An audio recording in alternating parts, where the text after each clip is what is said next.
ශාස්ත්‍රවිහිදෙන ජීවිතේ.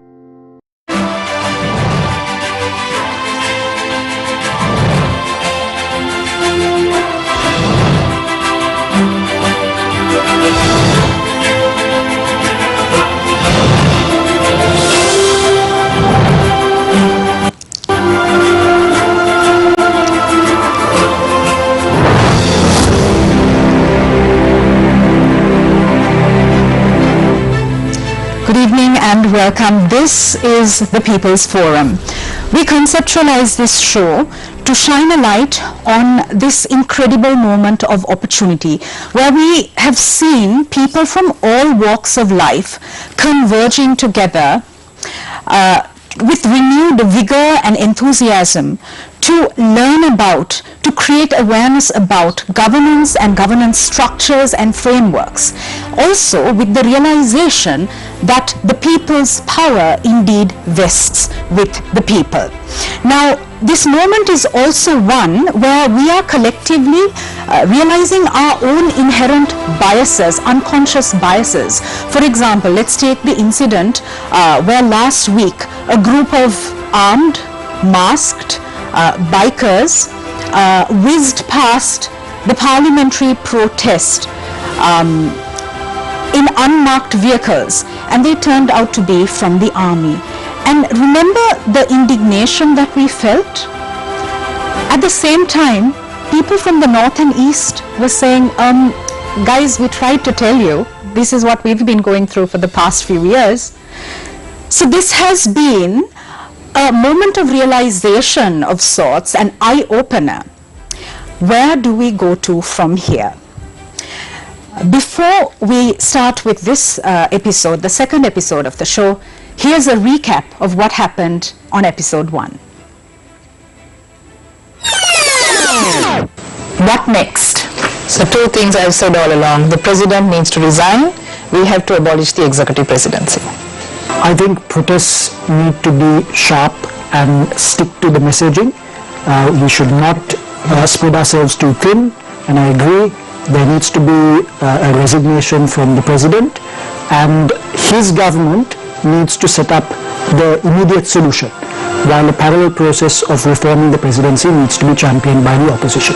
Well, advocating for change, I think it's important to also stick within the constitutional framework, to respect that and to respect the rule of law. And for the protesters, it is fantastic that people are coming out, but to ensure that, to try to keep this sense of civic duty going. And that means also, for instance, a simple thing, and the viewer's comment, people demand accountability, but they often don't hold themselves accountable. I think it's important to also check our own actions and see how we contribute to this mass dysfunctional system that we have created, to try to do things differently. Absolutely fantastic. And on that note, let's begin today's show. We want this show to be a continuing discourse, which is why we're calling these episodes. So this is episode 2. Let me very quickly introduce our amazing panel of guests today. We are joined by Shreen Sarur, human rights advocate. We are joined by Dr. Sujata Gamage, policy analyst, and Mr. Razik Zaruk, President's Counsel. Thank you for being on tonight's show on the People's Forum. My first question is to Mr. Razik Zaruk, President's Counsel. It's important that we stay within a democratic framework, a constitutional framework, a parliamentary framework. Mr. Zaruk, speak to us about how these, the aspirations of these thousands of protesters, how that can translate in a parliamentary system. Oh, that's a good question, because I must say that, as you quite rightly said, whatever that has to take place in a lawful manner and an acceptable manner, and the right to agitate is there. And that's an inherent right. People can agitate, and understandably they can agitate these days because there are issues for them to agitate. I mean, prices of goods, scarcities, non-availability of electricity, are issues there they cannot tolerate, they come forward and then they'll vent out their feelings. But as you quite rightly said, whatever change that takes place has to take place in a legitimate manner. And that legitimacy has to be maintained in the interest of democracy. And we are not a country that is used to violent overthrow of people, or unlike in other countries where, if you look at the countries where there had been agitations and demonstrations and the change of leadership, particularly in countries such as Indonesia or in Philippines or in Libya or in Tunisia or in these are all countries which did not have a democratic process. They were dictators and they were not elected with the people's power. So here, once a leader is elected under people's power, well, that is a process in which that leadership can be removed. If one doesn't want to resign, well, one has the right to resign, and the president can resign or anyone can resign. In as much as people are agitating for them to resign, that's a different issue. But there is a legitimate process, and that process is vested in Parliament, and it is that process that should take place. And with a parliamentary majority of 2/3 or whatever it is, or even less, there are two alternatives in which a president or anyone can. So what I intend to say is that change should take place in a legitimate manner, as much as there is a legitimate cause for agitation. So that's the basic thing. You have definitely a legitimate cause to agitate, to vent out your feelings in a very peaceful manner. But it can be in a forceful manner, but a peaceful manner. But at the same time, change has to be according to the constitution of this country. And how must that be? Well, what do you mean by change in the sense, are you talking of change of governance or what? If it's change of governance or change of There's leadership? a clear call from the people, from the hundreds of thousands of people from across the country demanding that the president and prime minister must go home. How does that translate constitutionally? What are the provisions in the constitution? Our constitution has looked into this very carefully. You can ask, what if the president and the prime minister both resign? What is the other alternative? The constitution says that if the prime minister is not there, the president is not there, the prime minister is not there, then it goes to the speaker. And if the speaker is not there, it goes to the chief justice. Now here you can't make the chief justice a politician and bring him into politics. It's an interim measure. Yeah, an interim measure. But even then, so the only course of action, or rather, the course of action will be, if there is mass agitation that the president should resign, it's up to him to decide whether he should resign or not. And he will say, well, look, I was elected with 69 lakhs of people voting for me. We are going through a crisis. I have pluses during my term of last 2.5 years. I have pluses as minuses. So by and large, this is a passing phase. So I don't think, and I have every confidence and ability that I could get over it. That can be one aspect, and I don't have to resign. But on the other hand, if the representatives of the people say, look, it's time you should go, then there is no other alternative other than the only way to get rid of a president is by impeachment. Right. There is no other alternative. 2/3 majority. So that you have to come with a 2/3 majority or majority, then you have to refer it to the Supreme Court. It's a long process. Article 38 of the Constitution lays down that process. So that should be the process that has to be followed. For that, of course, then the representatives of the people in Parliament has to come up with it, nobody else. Thank you very much. Dr. Sujata Gamage, you're a policy analyst. The common man in Sri Lanka, I'm not an economist. I understand very little of economics. When we say there's a massive economic fiscal crisis, there's debt restructuring that's required, there's an international sovereign bond due in July. What does this mean? Just can you break this down for us? Let me tell you where we are. We got here because the Parliament did not play its role.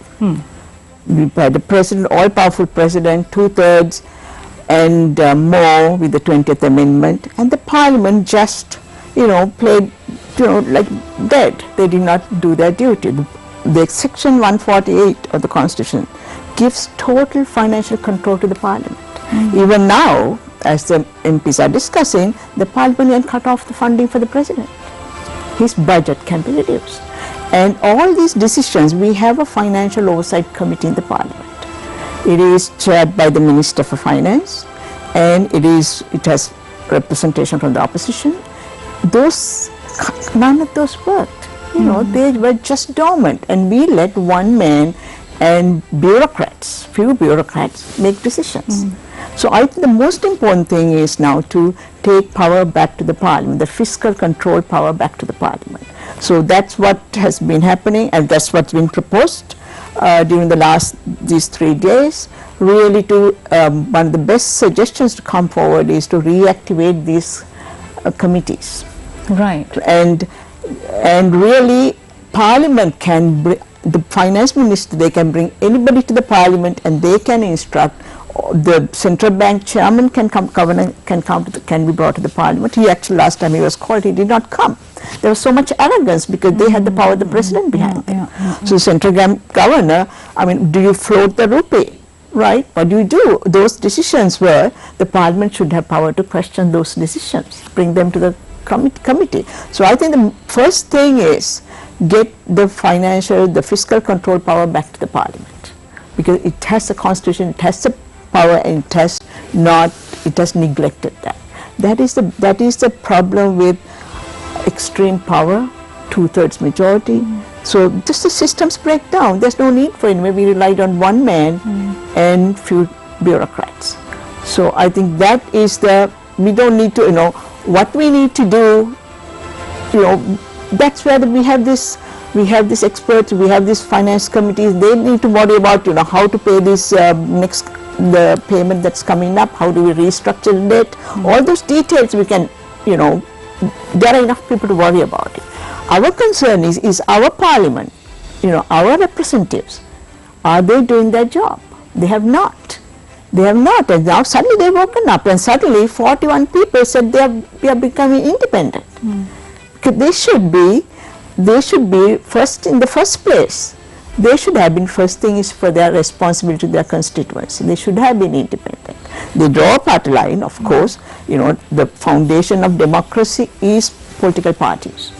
So, they come as a political party. There are certain ideologies, certain policies that they represent. But at the same time, they should not be just sheep, just following one leader. They should have spoken up. So now we have 41 MPs who have come out. So there is now, I think the parliament is slowly understanding its role, and the people have to get into the streets and shout at them for them to come to realize that. People in the streets, they just say, go home, simple slogans.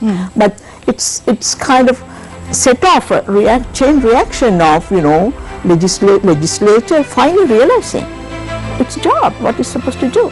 So I think the first thing to do is to take power back to the parliament and to activate these committees, and of course first, even before that, the precondition is repealing the 20th Amendment and abolishing the presidency at this time, because it's an opportune moment, but this sitting president we can't get him out through the parliament, because that's not, it's going against the sovereignty of the people. They elected him. A parliament cannot just by legislation, by stroke of pen, you can't remove president. So the president will still stay there, even if he abolish the presidency and if he repeal the 20th and get power back to the parliament. But that is a first step.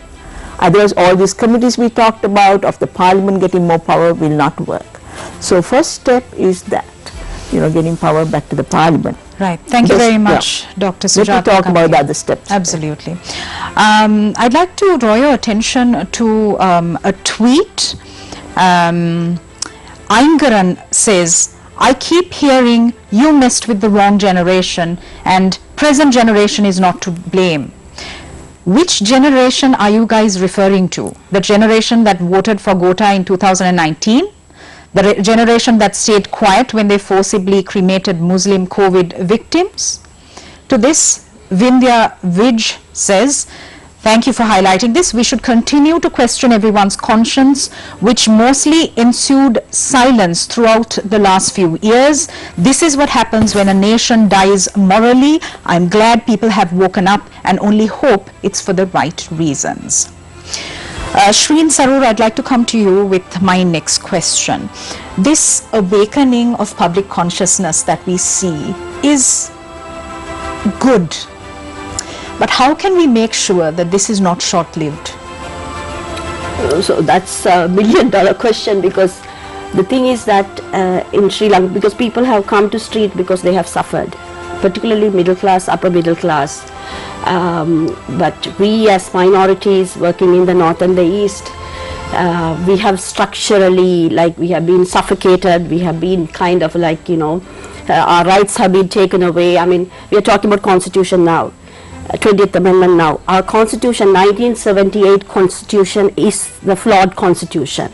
It gave executive presidency, and we have deteriorated so much with regard to governance because of that particular Constitution, right? So this symptom is something that we are seeing, but the root cause of all these things, where we have come, how 6.9 million people went and voted for Gotabaya Rajapaksa, how national security has been played into make all of us, you know, to elect somebody who has been found, sure, you know, various other allegations are there. Let's talk about how we can use this as a hopeful, positive inkling for what's to come. How can we gather together or converge the people to now not only blame politicians, but to individually take charge of their emotions and to progressively find solutions, right? So yes, we can also blame the structures. Yes, definitely structural changes are required, political change is required. We admit all of that. However, my question to you is, how can people, especially these people who are now realizing, okay, I was wrong in these instances, I never saw these aspects of these realities which were faced by minority communities, but now also by me.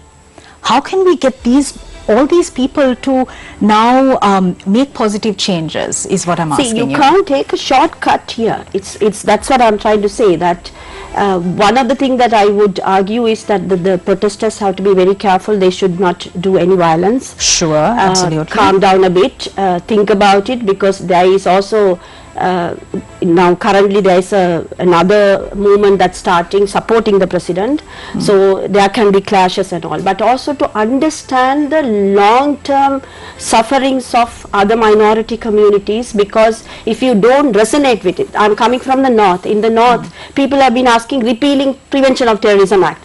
How, I mean, currently lots of people can be taken away using the same law that has been looking after, you know, like in very negatively the Tamils and the after the Easter attack, the Muslims and all. People have been talking about militarization in the north and the east. I mean, if nothing goes, nothing goes in positive direction, if president would stay, he can even bring in military. We have 2 dozens of military retired people in public administrative services. Have we looked at it? And then the vetting process of all these politicians, even Yahapalane government did not vet, I mean, any of these people, and all these people are now in power. So this is complete failure of governance. Even we call it good governance government, that government didn't do anything good in order to make our governance system good, right? So systematically we have failed to look at our constitution, the way that the minorities have been. That's how they played with emotions of the people, and still they are going to play with the emotions of the people. We have to be very careful, because this divide and rule policy has made Rajapaksas 13 years of rule. They have ruled us 13 years. I think the racism card is one that is used by successive governments to divide and conquer. So I think that has to go. We're in conversation with President's Counsel Razik Zaruk, Dr. Sujata Gamage and Shreen Sarur. We want to make sure that this discourse is solution oriented, where we can suggest ways in which, using the intellect of our guests, how we can go about to ensure that this country has a better, brighter, more vibrant tomorrow. Thanks so much for all the text messages that are coming in. Let's now go to yet another tweet. This one is by Aritha. He says, it angers me to listen to businessmen who supported and funded this government and held positions in it shouting about the crisis and what needs to be done. They have all been told repeatedly about the coming disaster by various economists and finance experts for the last 2.5 years. They were the captain and crew of the ship. Like the Titanic, they steered towards the iceberg that they were told and knew was in front of them. Now their efforts are like trying to remove water from the sinking ship with a pail when half the ship is already underwater. Dr. Gamage, how do you react to this? I think that he's absolutely right. I mean, the chambers, the business community, their silence is deafening. They have not, finally the Malvatu Askiri, the Nikayas came forward and they actually asked that the president should resign. But the business community, I don't think we have heard from the business community yet.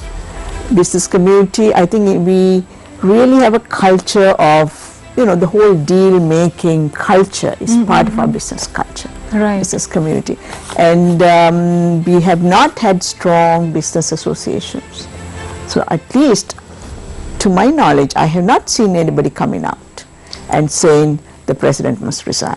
So everyone's complicit. Absolutely. I think they are the last civil societies, the ordinary citizens, the priests, the church has been, Catholic Church has been, just been active, really active around the Easter Sunday issue.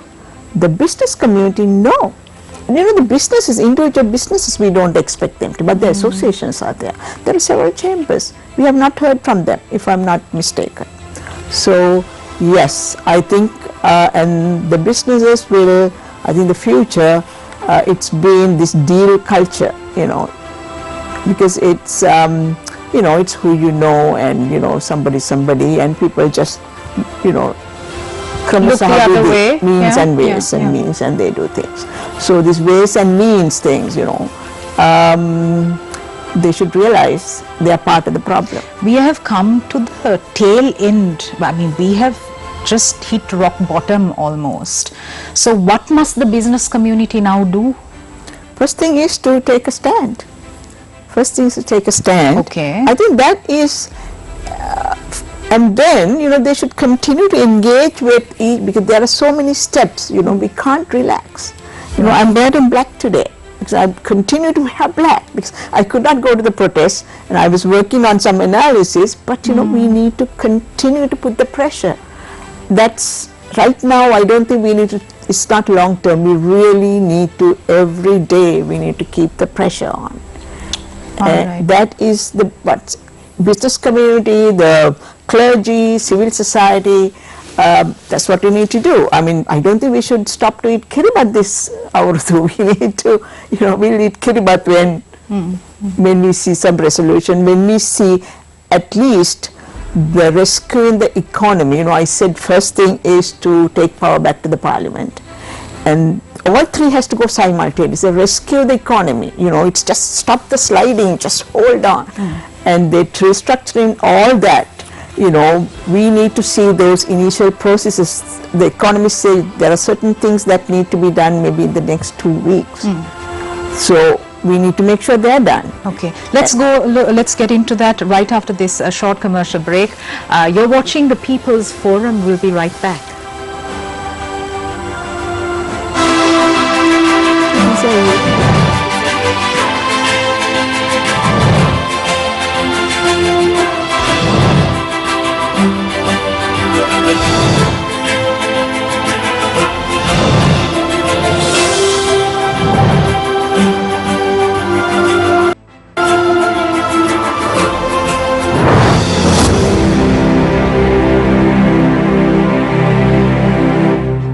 තනිව යන්න බෑයි කියන කාරණේද අධ්‍යාපනයේදී මම කියන්නේ ප්‍රධාන වශයෙන් සිදු වෙන දේ. අපිට රුසියානු සපත්තුව මේ ලංකාවට දාන්න බෑ ඒක ලොකුයි. චීන සපත්තුව සීන සමාජවාදී ඒකත් හරියන්නේ නැහැ. ඒක මේ කකුලට පොඩි. අපි අපේම සපත්තුව මහ ගන්න ඕනේ කියලා. එක්සත් ජාතීන්ගේ මානව හිමිකම් කවුන්සිලය කියලා කියන්නේ මානව හිමිකම් පිළිබඳව ලෝක පාර්ලිමේන්තුව. අපි පරිසරය ගැන දෙකක් තිබුණා. මම ඉස්කෝලේ යන කාලෙත් මේක තුන්වන ලෝකේ රටක්. දැන් මම මැරෙන්න යන කාලෙදිත් තුන්වන ලෝකේ රටක්.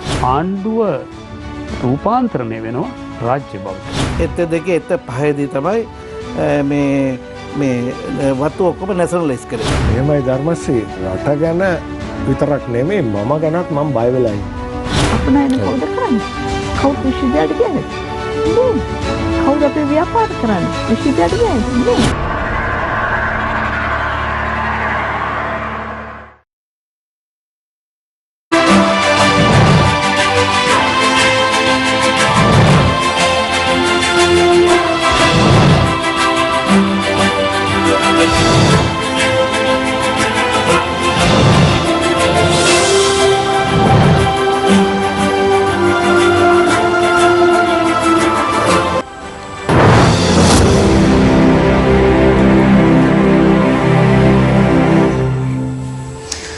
Welcome back. This is the People's Forum. I'd like to draw your attention to an image that was circulating on social media. This is of a packet of rice. Let's see if we can get that on our screens. Right. So this is a packet of rice with rice and මිරිසට හදපු වට්ටක්කා with pumpkin curry, rice and pumpkin curry. Right? වැඩට යන කෙනෙක්ගේ bike එකෙන් වැටුනේ. ඇරලා බලනකොට තිබ්බේ මිරිසට උයපු වට්ටක්කයි බතුයි. පපුවත් එක්ක පිච්චිලා ගියා. මගේ රටේ මිනිස්සු පව් දෙයනේ. Shreen, the poor are becoming poorer. Poverty is on the rise. Sometimes even we are not familiar with the stark realities of poverty. There have been numerous suicides. Most don't even get reported. What's your comment on this? So, I mean, there are plenty of stories out there. I hope we don't come to a point where people in this country die of hunger and starvation. Even during wartime, we were able to keep people, eating their food. So it's very difficult to see, many people on the street when you go for buying some stuff or something like that. Yesterday, I met with two women with newborn babies in front of Fab. Sitting there with the kids, so you see this very often time, and those people have never begged, right? So they are not even coming forward to ask unless you feel comfortable to give it to them and go. So you see this very often in Colombo, and particularly from the north and the east, we find somewhat kind of a people have managed during war and all, lockdown and all. A9 road was blocked during war and all, people have managed village level. But urban poor in Sri Lanka, particularly in Colombo and outskirts, you find people, not having, basic rations, and to not being able to even ask. Even COVID also taught us how to help reach out to people, and many of us are wondering now, how do we sort out, because if people don't have meal, if we are going to go on this sliding backward on the economy, I don't know when they are going to fix this. We as women have been talking about food security for a very long time. When everybody was talking about national security, one thing that we have been talking about is how do we make sure that Sri Lanka remains a country that we never had famine, as where people went into hunger and died. So to retain that, and we as women's groups have been starting to collect seed paddy and all, because of this fertilizer crisis. our farmers couldn't even stock their seed paddy, which means for next cycle of paddy cultivation they wouldn't have seed paddy because they can't stock it, they have to consume it. Right. So in that context, we as women have been talking about, and also there should be a relief package immediately if we are not going to fix this economy. I know for sure nobody is going to fix the economy. That's why nobody is taking responsibility right now. None of the parliamentarians even opposition is not taking responsibility to come forward to fix the system because it's very difficult. Correct. So in that context, maybe that we need to ensure, we as citizens of these countries, some of us are privileged, and some of the businesses made millions during COVID time, the pharmaceutical companies and all, and also the last 2 years the topmost cream companies didn't even pay taxes. So they have to make sure that people are fed somehow. There should be a relief package, whether the government is doing or not. We as private citizens, we have to contribute and we have to take social responsibility there. Right, social responsibility. On that note, Dr. Gamage, I'd like to ask you now, in other countries, the supermarket excesses, the hotel excess food, these are packeted and sent off. I know that there was a few initiatives run by youth in Sri Lanka as well, where they did this, where they spoke to certain hotels and made sure that the excess food was packeted and distributed among poverty-stricken communities in Sri Lanka. So Nali, those are charity. I mean, charity should always be there, right? But we need to talk about what we should do at policy level as a country, as a government. And I think there was almost completed project to bring together all welfare payments under one, like the Aadhaar in India. People should be to broaden the safety net. So that and also give cash transfers. Right now the Samruddhi program, 25% of it goes to administration, right? So it's ridiculous. Usually any program, it's 5% is what's acceptable.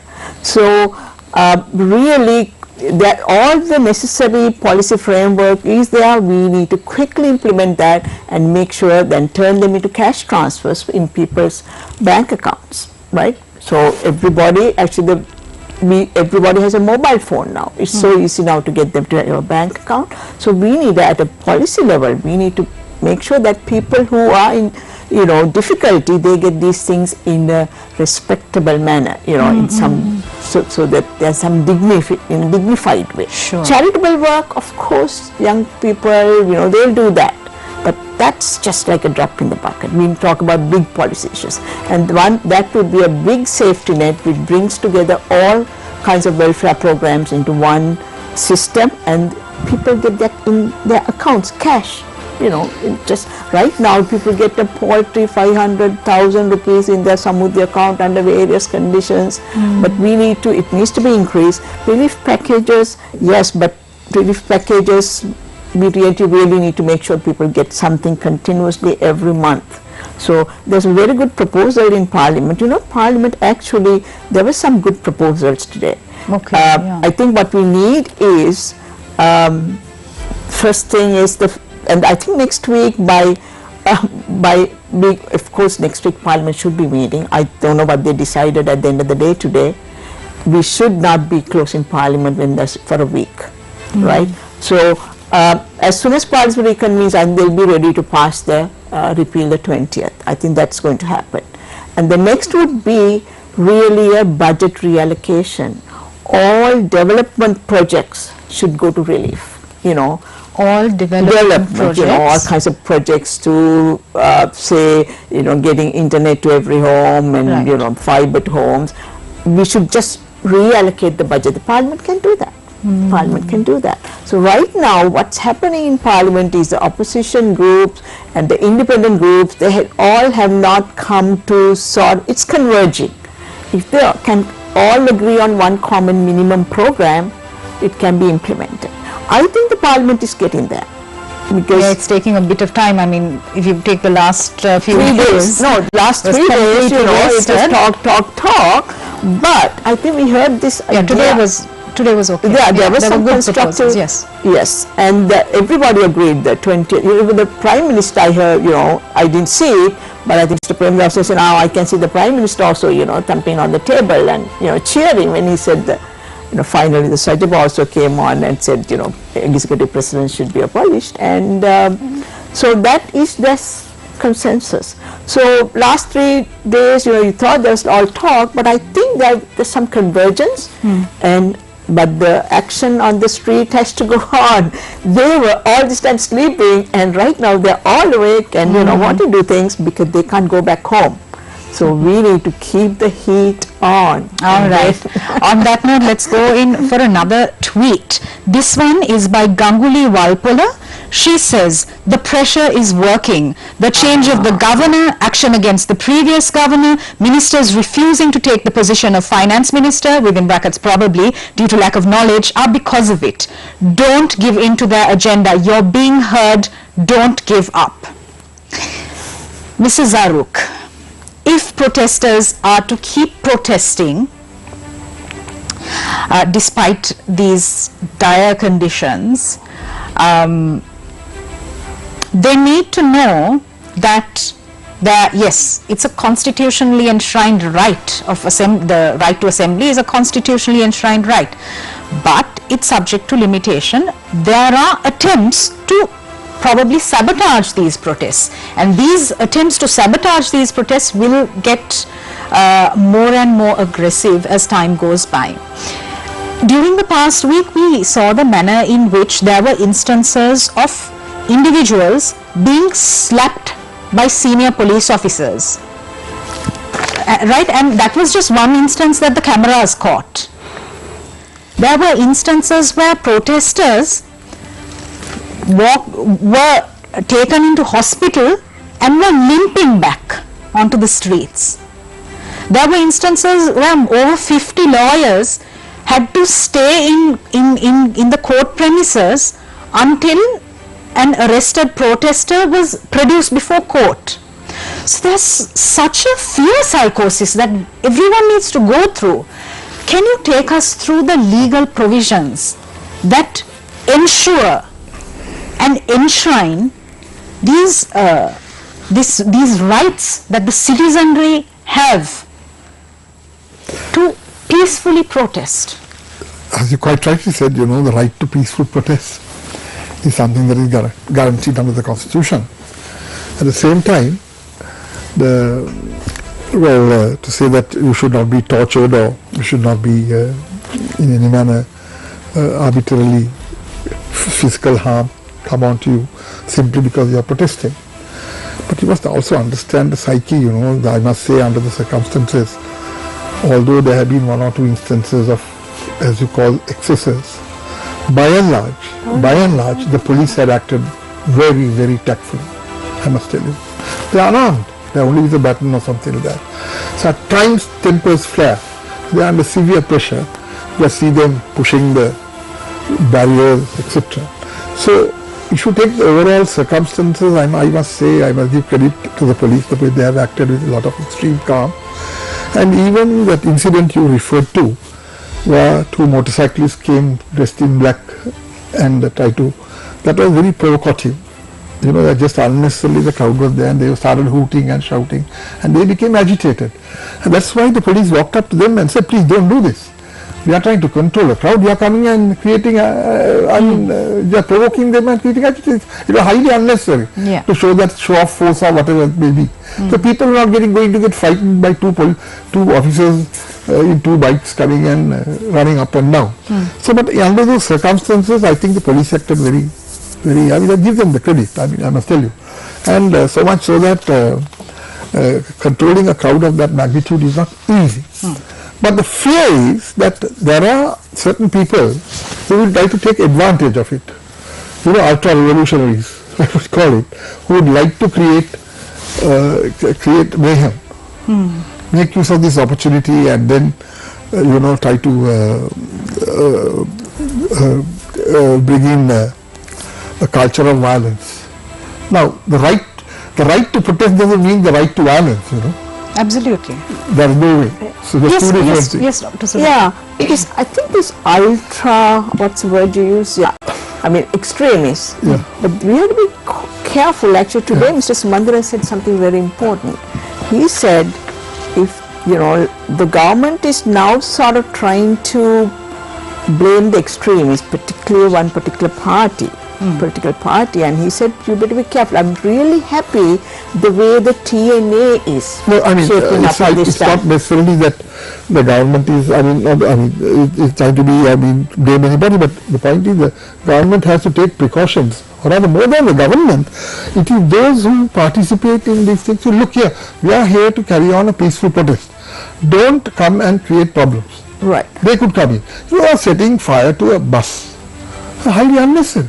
And that individual is very well known. So these why can't they apprehend it? These were not extremist ideas. These were actually from the governing party. No, you can't say that. From organized groups, from the powers. You can't say that unless, of course, somebody. That's only auto suggestions and pure speculations. So there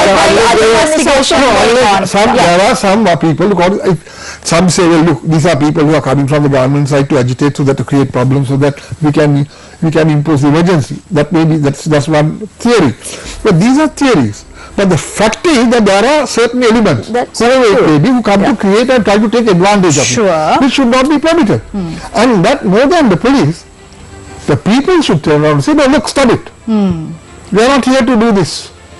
We are here for a peaceful protest. We can go up to the barrier and shake the barrier, that's a different matter. But we are not coming here to create issues and set fire or break somebody else's walls, throw bricks or do that. I don't think anyone who came there. If you look at the class of people who came to protest, these are not people who are trying to, who are prone to violence, They were peaceful protesters, vociferous, true. So, but they themselves should turn around and be vigilant to prevent such actions within that group and say, look, don't bring us a bad name by doing it. Stop it. Stop it. They should control themselves. So that is very unfortunate. But as coming back to what was said, that what happened in Parliament, I think there is a process now. Look, now the fact is that the President himself, when the ministers resigned, the President himself didn't want to appoint a cabinet of ministers, the refreshed cabinet, because he is keeping it open.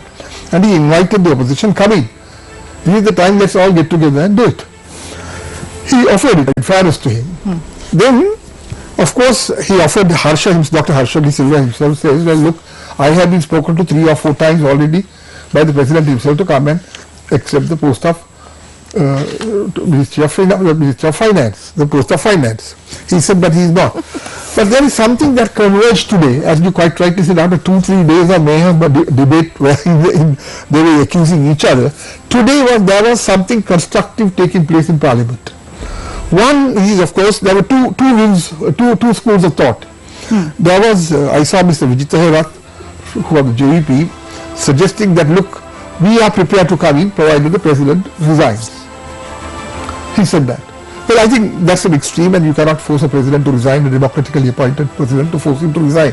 But he yet feels that he had the mandate of the people. Though the people are agitating again, we don't know. That has to be tested only at an election. Number 2, but on the other hand, I thought Dr. Harsha's suggestion was more in something that is workable. It's a working solution. He said, look, we will consider coming in. You abolish the 20th Amendment, in which automatically the 19th Amendment comes in. So that's a good basis on which to start off. We will consider coming in and forming a interim government or a provisional government or whatever. That is a very positive suggestion that he made, and that is something which government could also look into. It's because the executive president remains sans some of the powers which was taken away by the 19th Amendment. Right, Parliament was vested with certain powers, certain independent commissions were appointed. So that's a good suggestion. So let's work, I hope the government will work and go forward based on that suggestion. So that's the way forward. That's the way forward. Shreen, people now have again realized that the leadership that they look to is one that is qualified, progressive, liberal, empathetic, educated. Also, we need to ensure that this leadership represents people from different backgrounds, educational backgrounds maybe, ethnic backgrounds, and people from different areas of Sri Lanka. How do you see this shift, in this attitudinal shift of sorts, where people are like, you know what, I don't think I'm going to call this Kudu Mudalali sir or this Kasipu Mudalali sir. I don't want him to be my MP anymore. How do you view that? I mean, it's a good change that has happened in this country, because we have elected politicians based on, I mean, various qualification. The qualification is highly problematic. People who could do violence, people who could have money and all those things. That's why we don't see many women in parliament. Many of us can't even step into that space, because you know, that space has not been open for us to engage in, you know, like equality and, you know, the issues that women have been facing for very long time. So it's a good thinking that people have come up with, the younger generation of people, that hold on to this, because next election you have to vet our politician based on, they can't play their racist card, they can't show their muscles, they can't pay and get vote. Like, we know, like, I mean, this whole system where we are now, the parliament and the president, it didn't just come overnight. We as citizens, when we voted, we needed to be very mindful. And I know how politicians bought their votes, like for butt packet, a bottle of arak and 5,000 rupees. So we as citizens, it is the most valuable rights, that is our voting rights, right? So the younger generation of people now need to vet our politician, right? It's very important that in the future we don't give any of these people single vote, because they have ruined the country.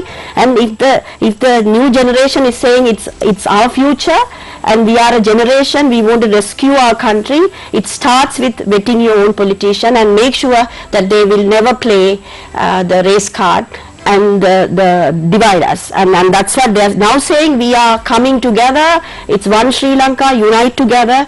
But we, after you know, like the change happens, or whatever the change that they expect, we can't go back to again what we did in the past. So that's here. Absolutely. You know, now they say all 225 must go there is a slogan. But you must understand that 225 were elected by the people. And as much as the laws of a nation would reflect the genius of the people, the representatives of the people whom they elect by a franchise reflects the genius of the people who elected them. So it's the people, so it is the people who elected them. Although now they say, oh, all 225 should go. So I think, so that's not feasible. That's actually a symbolic way of saying we need a new house. So and I think elections, I think we'll have to have the elections sooner than, you know, as possible. No, but we'll at least we need a year, I think, to stability. But I think, but they're saying, then of course the president was also elected. So, but I think to add to what Sreen was saying, you know, this, how do we get better representatives? Actually, our electoral system has to change. Now, right now, I've been telling people, write your representative. Right. Now in Colombo district, I have 20 people to write. Right? So I don't even remember who I voted for.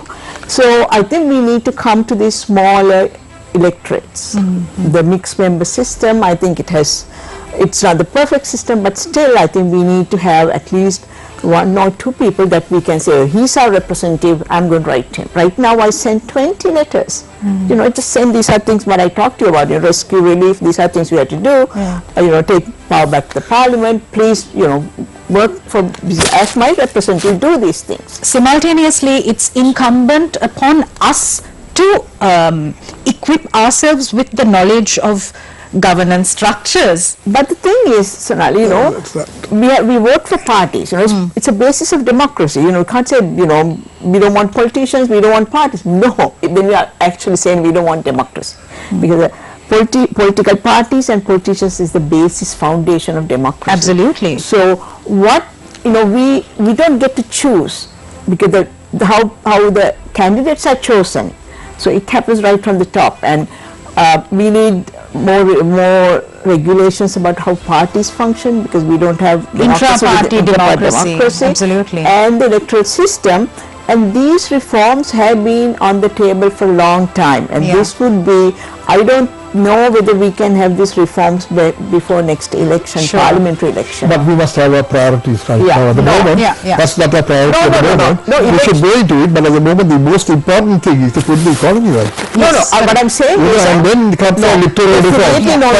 Right now. Electoral reforms have, as quite rightly pointed out, have to take place. I'm talking about at the moment the priority has to be to put the economy right. Right. No, there are two kinds of electoral reforms. One is the the method, which is complicated. Equations and numbers and percentages.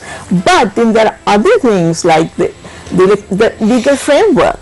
Right now we declare assets, but it's just buried there. And with RTI we can write and get it, but we can't do anything with it. In India, the moment you submit your nomination, the PDF file is immediately displayed, because if you file it electronically, it can be just right then, be on the internet. It's on the internet, even for small local councils. Their full CV is there, and they give too much detail actually about assets, right? Okay. Maybe some bank account numbers. I think this conversation is fantastic, but electoral reforms, let's discuss this on another episode. We're on to the final 3 minutes of the show. I'd like the three of you to give your final takeaways. Very briefly, what next? If you want to start with me, fine. I think, as I said, the priority is to look into the immediate, to strengthen the economy and to do away with all these scarcities. I think we have made certain mistakes in the past. Whether we have removed certain taxes, we removed the VAT. As a result, the percentage of GDP came down. Then on top of that, it was aggravated because of the COVID and other issues. The lack of tourism, that didn't bring in foreign exchange. And solutions? The solution now is immediately we are now going to the IMF. Yes. And that we are a little too late for that. But nevertheless, we better are late than never. Stabilize the rupee with IMF backing. Right. And then make available the essentials like fuel and gas and other items and electricity to the people. And then over a period of time, and also look after the farmers and the peasants, and then more than anything else, support the vulnerable communities, or rather the vulnerable families that live below poverty line, and they have to be supported. All right. So those are the priorities. Dr. Sujata Gamage, in 30 seconds, what 30 are the seconds, takeaways? right. Yes. Yeah, I mean, the government has failed to provide the basic necessities for people. So I think the leaders have to take responsibility, and they should resign. But if they don't, but we still have plan B, we need the parliament, parliament needs to take back the power. Now there's agreement to repeal the 20th, we should go there, that's plan B. Even if the president's still there, he should be accountable to the parliament. And then two things: rescue the economy and bring relief to the people. We don't need to do, the citizens don't need to know this. IMF, are these sovereign bonds? No, do your job. There are people to do the job. Right. Right. Okay. And Shreen, 30 seconds. So to the protesters, keep doing what you are doing. You are doing the right thing, wonderful thing there out there, but ensure that you don't engage in any violence.